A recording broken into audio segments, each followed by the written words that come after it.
वैज्ञानिक लोग अनुमान लगाते हैं कि हमारी जो आकाश गंगा है, इसको मिल्की वे कहते हैं, इसमें हमारे सूर्य के समान 100 अरब यानी 1 खरब सूर्य हैं और ऐसी 1 अरब आकाश गंगाएं हैं इस ब्रह्मांड में।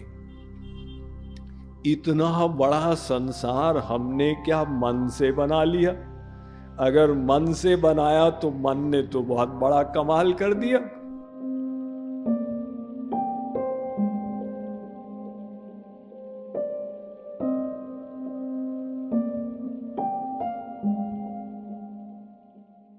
अब यहां पे दर्शन शास्त्र का झगड़ा प्रारंभ होता।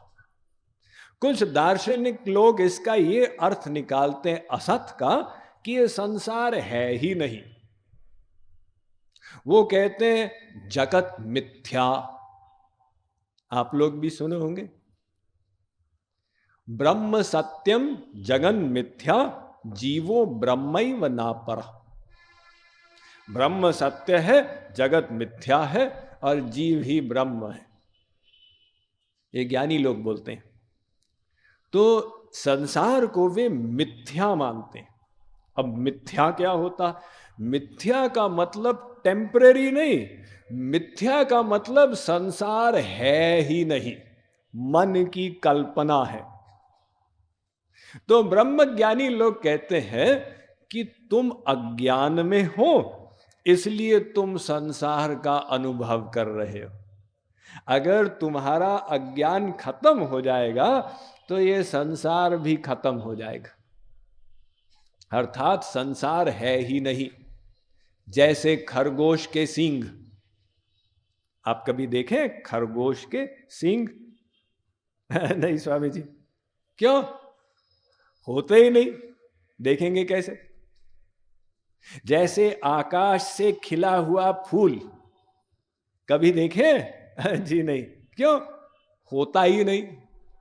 तो ऐसे ही वो लोग कहते हैं कि ये संसार है ही नहीं, ये तो मिथ्या है। तो ये जो मतलब निकालते हैं ये ठीक नहीं है।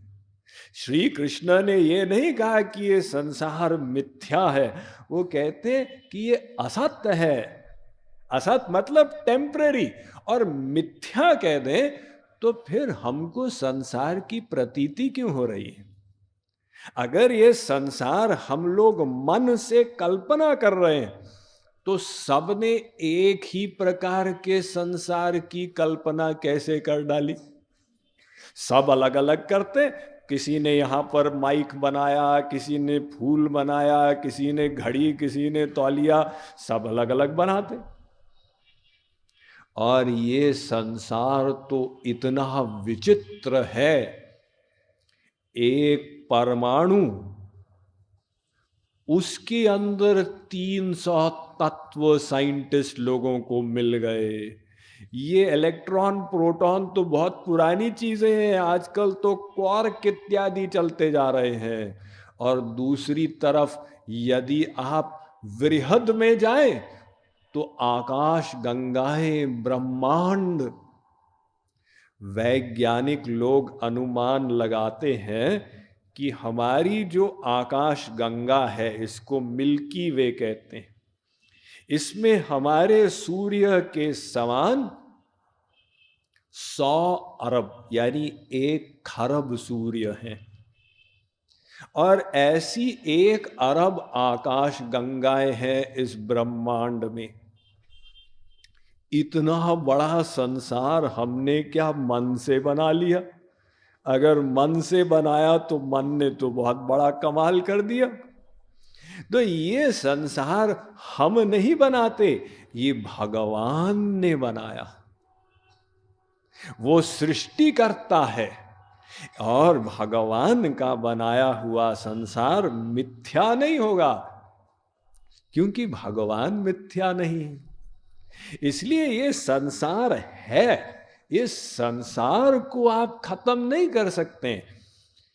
इससे पृथक आपके अंदर वाला संसार है।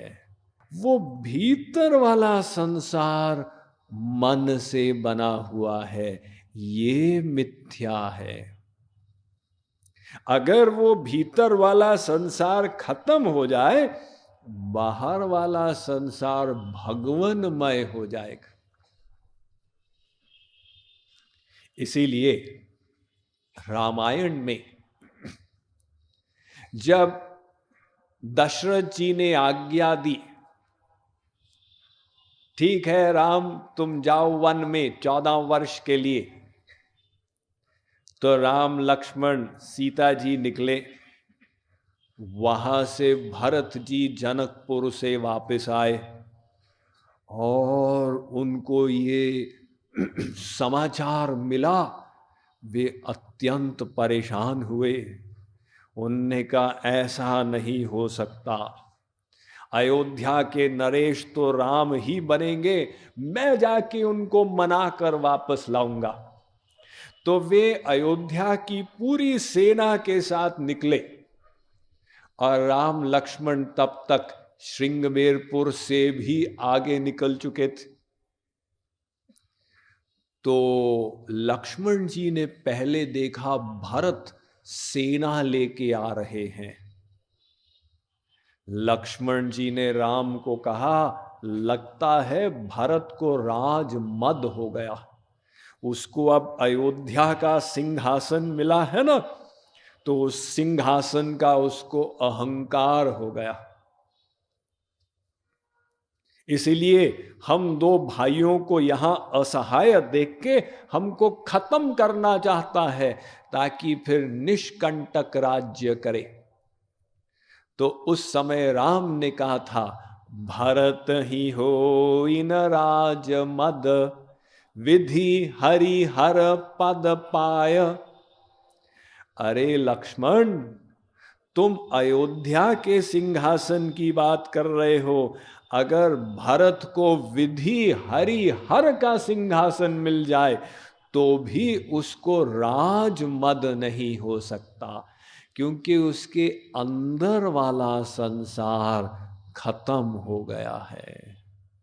तो वो जो अंदर वाला संसार है ना, राग द्वेष आसक्ति अहंकार, वो हमारे टेंशन का कारण है, वो मिथ्या है, वो मन कल्पित है, उसी को खत्म करना होगा। बाहर वाला संसार भगवान ने बनाया है, ये फैक्ट है। इसीलिए ये संसार है लेकिन नश्वर है अर्जुन, इसलिए श्री कृष्ण ने उसको सत असत की संज्ञा दे दी।